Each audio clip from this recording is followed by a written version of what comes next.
I hated promoting myself, but at the same time, if I left the promotion up to the publisher and the people who worked with the publisher, their instincts were so bad.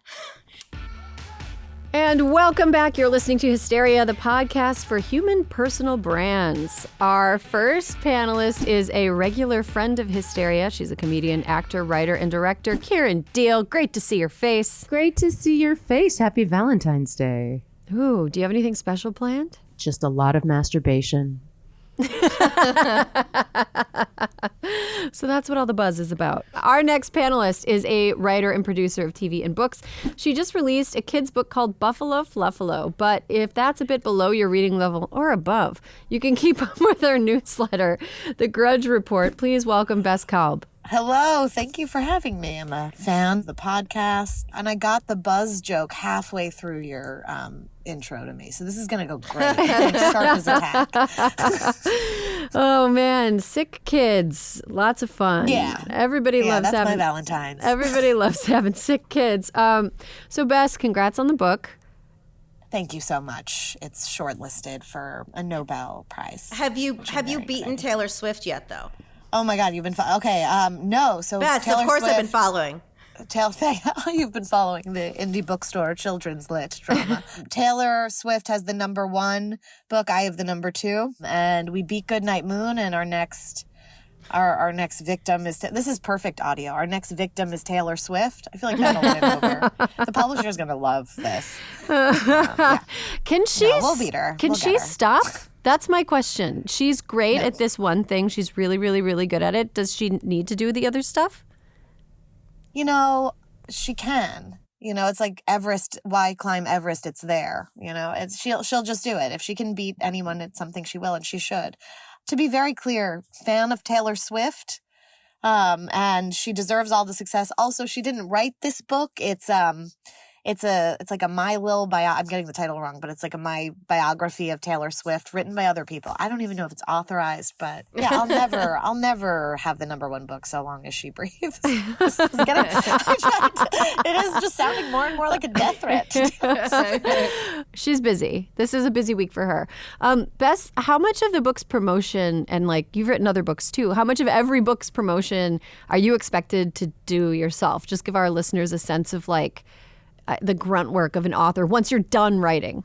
I've always been excited to do promotion for a book because I'm not somebody with like a built-in fan base. So I hope that like the book gets put out there in the press.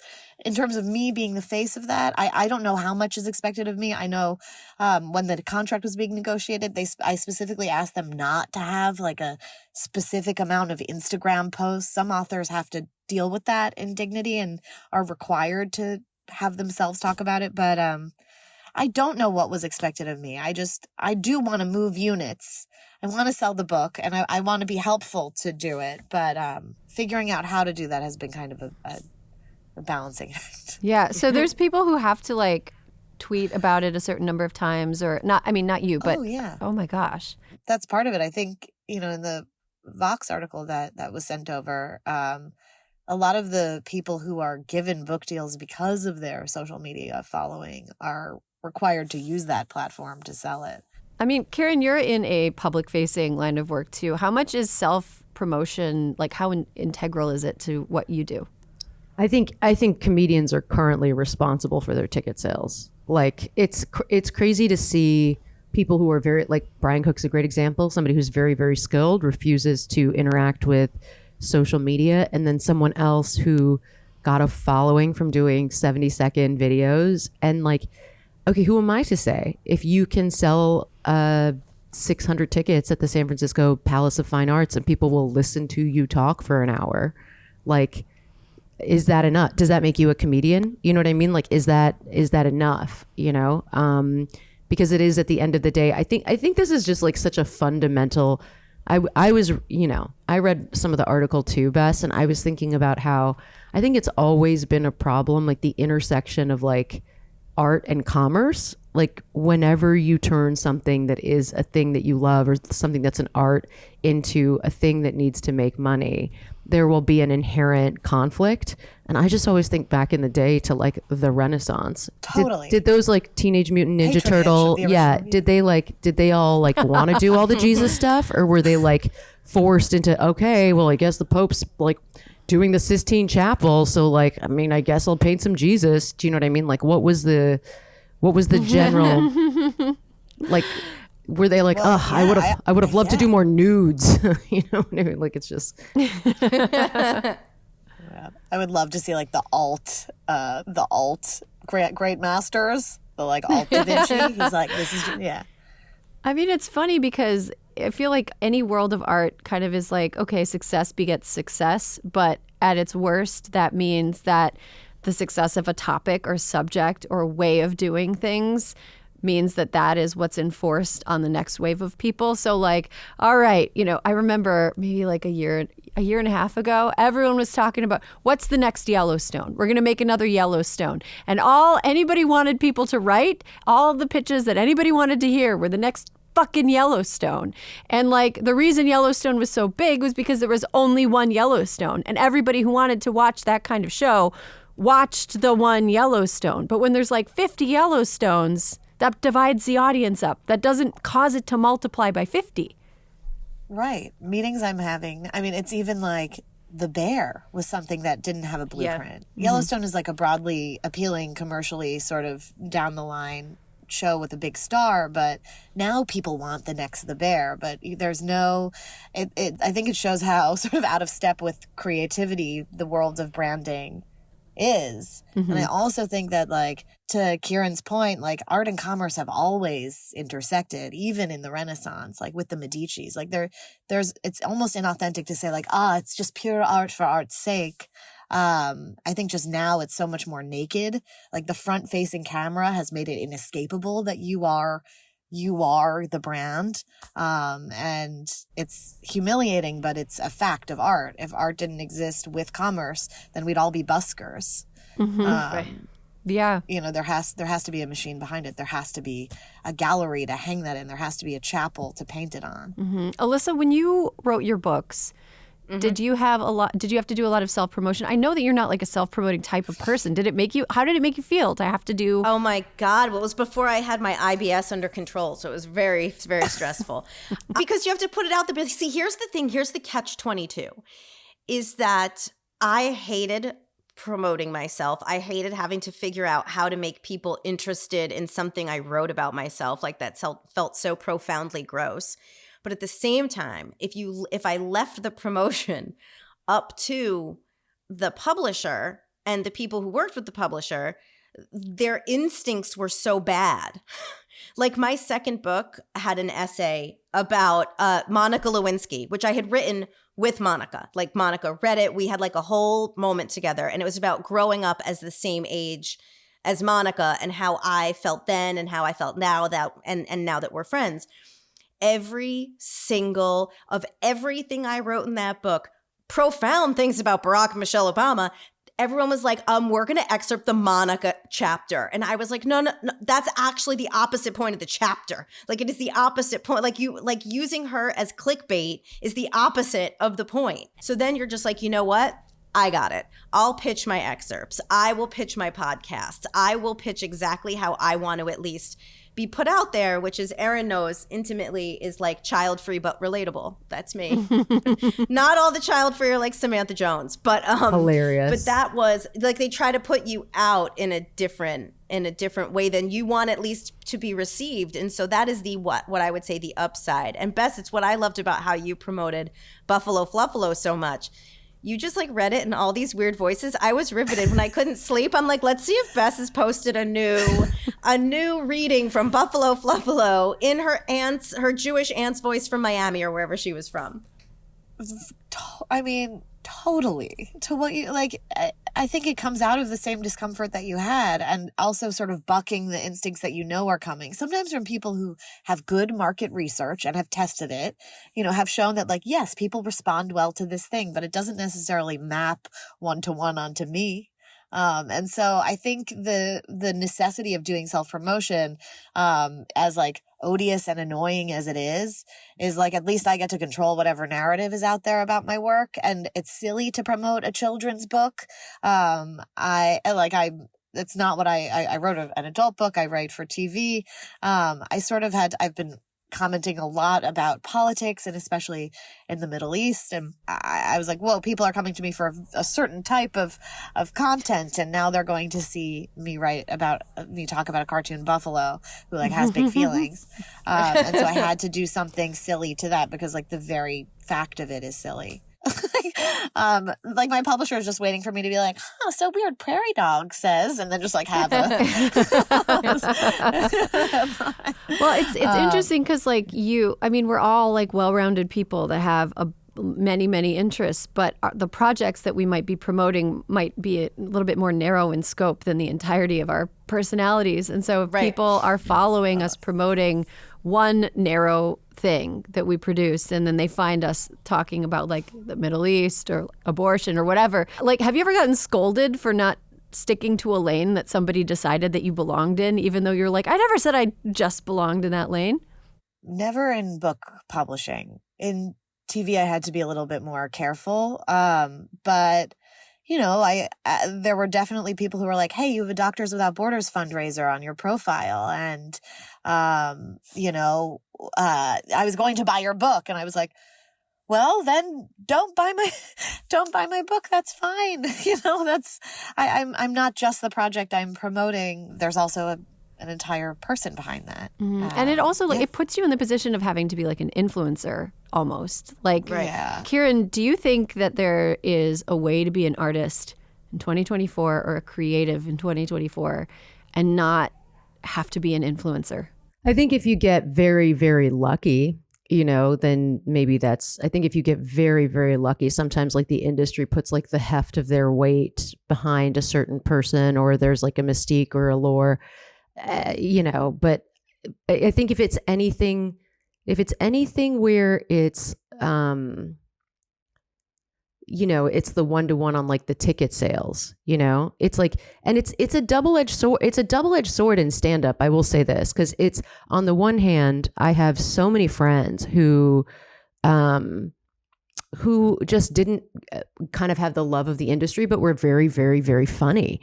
But once they started posting clips online, or they got really big on TikTok, they can sell out theaters now, and that's a direct line of connection with your audience. That's incredible in many ways, The flip side, again, I remember my ex-boyfriend would be like, we all work for Mark Zuckerberg.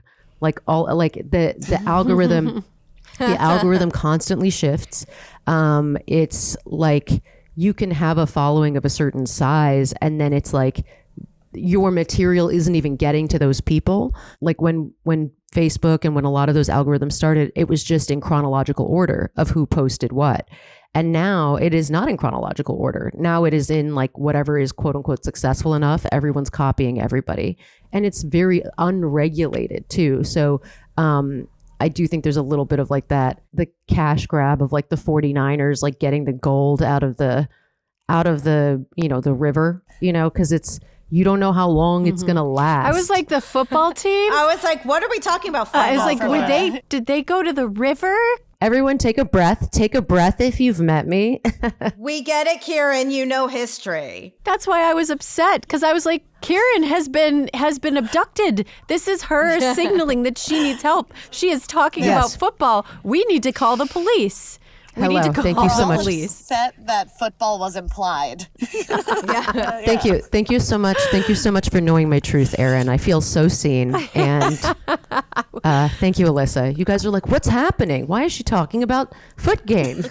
My God, Kieran, have you been hit? Alyssa, same question. Do you think that there's a way to be somebody producing something creative and not get kind of pulled into the gravitational field of influencing? No, it's so hard. I mean, like, I would not, but when we were promoting Pretty Baby for Hulu, it's like there was no, and this is no shade on anybody. It was just our project and we wanted it to do really well. And so we had to like go out to influence. We did like influencer kits, and we're like, It was a dark time in my life when I was like, have we heard, did Kim Kardashian get hers yet? Has she posted? So I myself don't think I can ever be an influencer, but even playing in the space, though I will say people ask a lot about my gray hair. I think I may have influenced a little gray hair. But other than that, asking to me, there are like two kinds of people. There are people who are humbled that they were actually able to do something. Like when I think about my book or think about Pretty Baby, I couldn't believe we got it done. And the idea of having to take it and go out and be like, hey, can you repost this? Can you retweet this? Can you do this? It's like the darkest, but also a necessary part of the process. It mattered. It mattered how many views when Kim Kardashian got her. We sent like a Polaroid kit. We sent an eyebrow kit because of Brooke and a couple other things. And it was like, they posted. Did the other one get it? Did the other one get it? And it mattered. And it mattered so much. But I don't know if any of it turned into views. I don't know if any of that meant that more people actually watched Pretty Baby. I just know that more people heard about it, or at least saw that Brooke has an eyebrow kit. I think sometimes where tension comes in is like the creator themselves doesn't want to just get attention for attention's sake, but the people who are trying to promote the project are like, any attention is good attention. Exactly. I just wanted to add the other thing about so many influencers, because I have a friend who works with a lot of influencers now. A lot of them are meme pages. It's all stolen content. Oh. At least everybody here wrote their own book, or it's like your stand-up or whatever it is. It's like so many of the biggest ones are like just internet memes from wherever. And like now those people not only have influence, but they also are making a bunch of money in advertising and branded deals. I feel like you're very popular on social media and you're very funny. Have you ever found that something that you have done or something you have said or something you've written has been just like scraped without credit and used on a big meme page? All the time. All the time. How does that make you feel? I had a child and I always just write about what's directly in front of me. I have no ability to, it's incredibly solipsistic. And so I had the child. I started writing comedy about being a parent, and Romper, Pampers, Gerber, huge corporations. The brand of pajamas that I was buying, like setting an alert for when they went on sale, the magnetic me pajamas that like you don't have to do them. They were using my shit to sell their products. And I like, thank God after a while, that was just Instagram. On Twitter, people would wholesale. But like wait, Beth, did they sell you free? Did they send you free pajamas? No. And by the way, and I don't ask. Like, I'm on this podcast because you directly DM'd me. Yeah, of course. I don't ask. And I should. And like, I have a post-it on, for my Substack, which I give away my writing for free on. I have a post-it that my husband put on my computer that's like, charge. It's here because like, I mean, it's nice to be able to talk about it. I'm used to my jokes being stolen on Twitter. I don't really care about that. I'm like, look, they're not going to be able to come up with another joke and I can just keep writing them. Like, it's fine. That's like from the cockiest side of me, but it's all, but it's also like a non-confrontational side. But for this, when a corporation is profiting, I'm somebody who does not post pictures of my kids on the internet. Mm-hmm. I do not post their names on the internet. I don't use them to make money. And when I see other people, it just goes so fucking against my like values when they do that. And one time I DM'd, and I was like, hey, I DM'd Gerber. Should I not say it? I DM'd a popular baby food, a popular baby food jar known for a contest of like a white nationalist baby on there. And I DM'd them and I was like, hey, kind of as a joke, I was like, so crazy because I actually have the Gerber baby. And I sent a picture of my oldest kid, and who's gorgeous, objectively. And they were like, haha, love it. And I was like, no, like, I should just be direct. Like, please don't use my jokes. without my, like, at least permission. I wasn't even necessarily asking to be paid, but like, it would be nice to ask. There are a few people who have asked, and I remember them. I'm lucky that there's enough of a following that people kind of snitch tag me when people steal my stuff. And they're like, hey, credit at Best Bell Calb or whatever, Best Bell Calb. And then people are kind of shamed into taking it down. Yeah, or at least tagging me in it. Do any of you ever fantasize about just being able to totally disconnect, not have to do any personal branding whatsoever? And like, how does that life look for you? What would you do with the time that you normally spend having to self-promote? Alyssa, you go first. So much more jam, obviously, so much more jam. But then even the jam I had to promote a little bit because I'm like, well, my friends took a swing and they're selling my jam, so I should like post it on Instagram. But at least that was like my thing and it was like totally for me.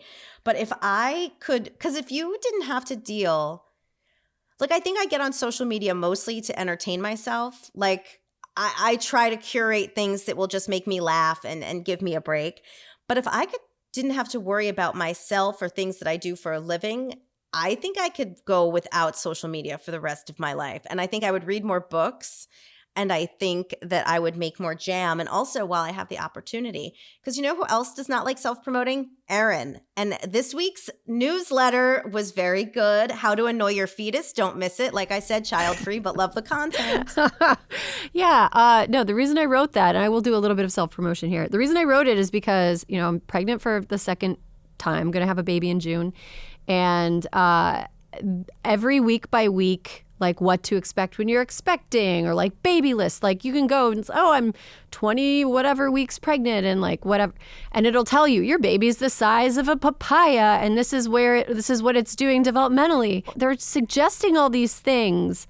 Like you can interact with the fetus when it's like 18, 19 weeks old, theoretically, because they develop hearing, they develop like some very rudimentary sight type senses, whatever. It's all kind of like gray area primordial senses, right?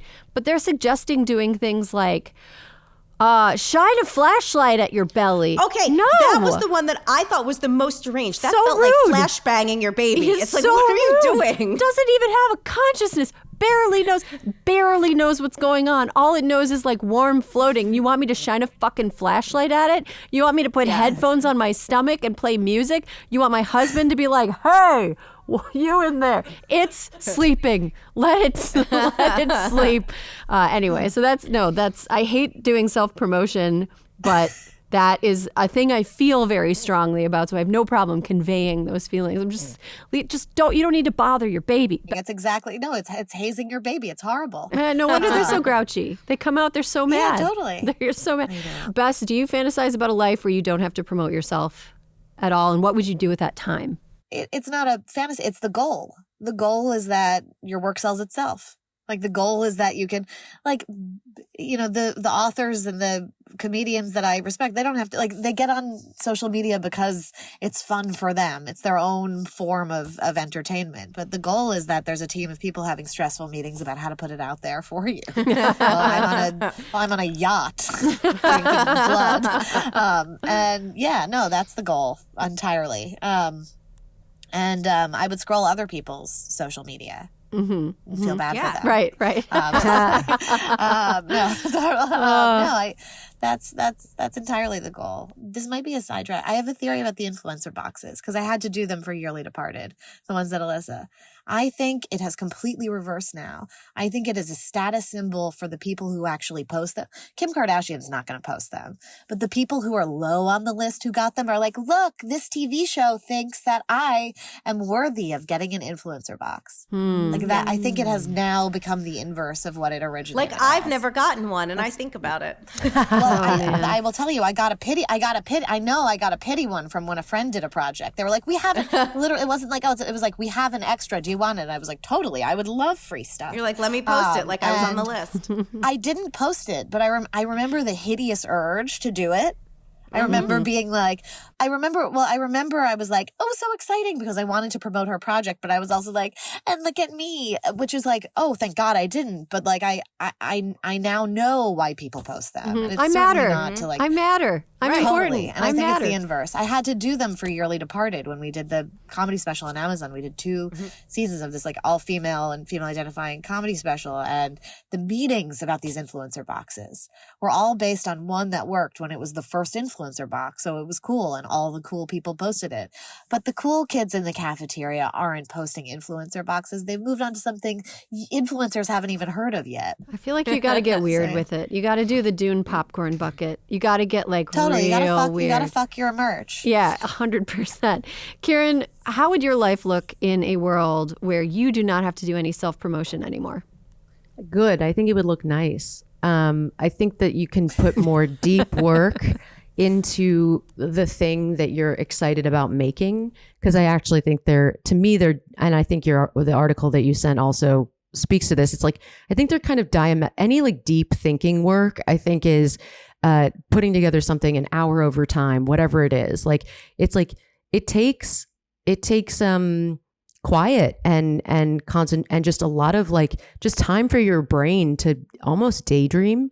And when you have a phone and you go to your phone and you always have something to look at and immediately satisfy you, I think we lose that time, and it reminded me a little bit of like, I made that documentary in Nepal, and I remember every time we would take that, every time we'd be in the jungle, it's like, you're in this amazing place doing this amazing thing, but your job is to document what is going on. That's your job. So you're not in the moment enjoying the thing because you're worried about getting the thing on camera. And I feel like with social media, when somebody's on a vacation, even when you're making jam, it's like, if everything is supposed to be documented, it fundamentally removes you one step from the moment. If somebody's in the middle of crying and they take a fucking picture of themselves crying and then they post that, do you know what I'm saying? It's just like, that means that you took yourself out of your emotion to comment on yourself. And I think there's something stunted about operating that way, because we were never meant to be commenting. We were meant to be like, living it and then the sweet release of death. my favorite crying on camera post of all time, and I don't think this will ever be topped, but I want to say like 7 or 8 years ago, Hilaria Baldwin posted herself fake crying. You know it, Bess. Bess knows it. Hilaria Baldwin on 9/11 posted herself fake crying in front of the 9/11 isn't funny, but this is. So beautiful. Fake crying against a building with the Twin Tower lights, memorial lights in the background. And Bess has her hand over her heart like it's the national anthem. And it is the greatest and most absurd and obscene crying photo I think I've ever seen posted to social media. It was incredible. It was great to have that support from the country of Spain for our national tragedy of 9/11. But yeah, I think, Kieran, you bring up a great point, and it's a good point to end on, which is that when we are constantly being dragged out of the space in which we need to be creative, then promotion becomes like kind of an enemy of the thing we're trying to do in the first place. And let's all throw our phones into the sea. But also buy tickets to my, Yeah, check out Kieran's socials, check out Bess's socials, check out everybody's socials, because we got stuff to promote, okay?